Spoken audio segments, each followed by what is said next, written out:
আসসালামু আলাইকুম। আজকের এই ভিডিওটা তাদের জন্য যারা জীবনে অনেক হতাশ যে অনেক সমস্যায় জর্জরিত আপনার জীবন। তাহলে যদি হয়ে থাকে এই ভিডিওটা বিশেষ করে আপনার জন্য। মূলত এই ভিডিওতে কথা বলব গৌতম বুদ্ধের একটি উক্তি নিয়ে। তো চলুন শুরুতেই সেই উক্তিটা জেনে নেওয়া যাক।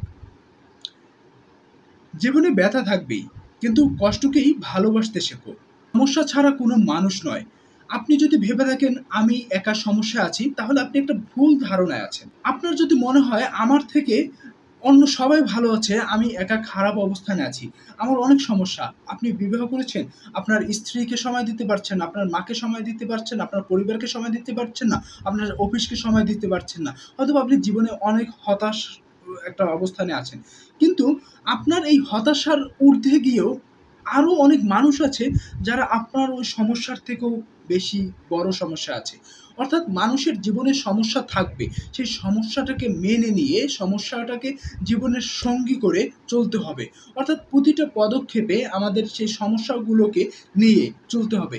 আমাদের দেখুন দিনের ভিতরে একদিনে আপনার কাছে যদি ১৫ টির মতো কাজ থাকে, সেই ১৫ টি কাজের ১৫ টি কিন্তু আপনার জন্য গুরুত্বপূর্ণ হয় না। সেক্ষেত্রে দেখবেন কি ১৫ টি কাজের ভিতরে শুধুমাত্র ৭ টি কাজ আপনার গুরুত্বপূর্ণ হয়ে থাকে। আবার যদি আপনার ১৫ টি কাজই একদম গুরুত্বপূর্ণ হয়ে থাকে, তাহলে আপনার ওয়ার্ক লিস্টে দেখবেন কি আরো ১৫ থেকে ২০-২৫ টা কাজ পেন্ডিং এ রয়েছে। কারণ অনেকগুলো কাজের ভিতরে ১৫ টা কাজ আপনার কাছে গুরুত্বপূর্ণ। সেক্ষেত্রে দেখুন আপনাকে নির্ধারণ করতে হবে যে কোন কাজটা আমি করব, কোন কাজটা আমার জন্য প্রয়োজন। আপনার জীবনে অনেক সমস্যা আছে আমি মানছি। আপনার সমস্যাগুলো কারো কাছে শেয়ার করুন। একটা লোক যখন বাজার করে যায় ২ হাতে বোঝা নিয়ে বাজার থেকে বাসায় যাচ্ছে, ২ হাতে বোঝা নিয়ে হাঁটতে পারছে না।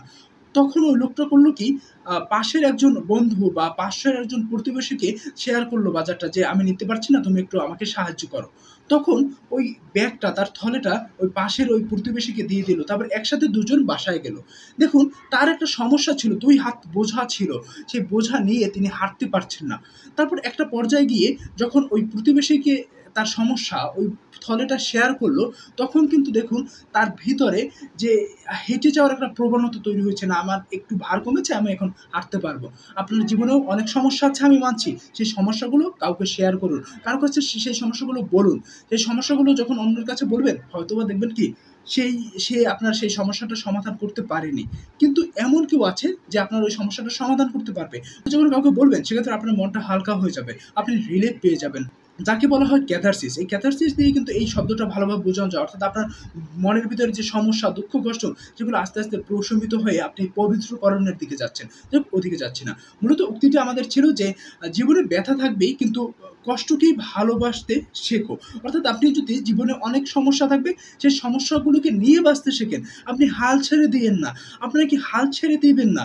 আপনি যদি হাল ছেড়ে দেন তাহলে দেখবেন কি আপনার ওই সমস্যাগুলো তো হচ্ছেই না, বরং আপনি অন্য কারো সমস্যা হয়ে দাঁড়াচ্ছেন। তাই হাল ছেড়ে না দিয়ে আপনার যে সমস্যা আছে সেই সমস্যাগুলো নিয়ে কারো সাথে কথা বলুন। সেই সমস্যাটা নিয়ে বাঁচতে শিখুন। সেই সমস্যাটার সাথে যুদ্ধ করে, সেই সমস্যাটার সাথে লড়াই করে নিজেকে প্রতিষ্ঠা করুন। দেখবেন আপনার ওই সমস্যাটা থাকবে না।